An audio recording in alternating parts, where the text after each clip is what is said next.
ikaw mas inatupag mo yung issue at chismis kesa sa player, yung 2 years niyang tinrabaho, repa, sampal sa mukha mo na 2 araw ko lang niyang kinubra. Kita mo ang pinagkaiba natin dalawa?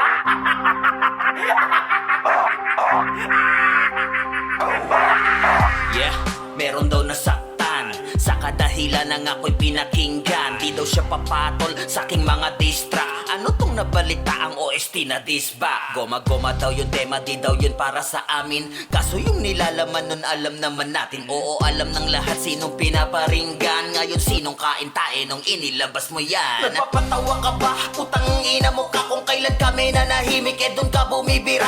Issue daw nung goma-goma ay yung pumitik sa amin. Parehas lang naman tayong nilagay sa alanganin. Kaso ang kaibahan, aking sinolusyonan. Nagadagarang nilutas sa ginawa ng paraan. In just fucking 2 days, wag mo yung ikumpara sa inyo fucking 2 years. Lapa kayong ginawa. Goddamn, sagat ka sa katangahan. Player aking inuuna, kanilang kapakanan. Dito panunumbat, akin lang ginampanan. Habang ikaw ang inuuna, issue at chismisan.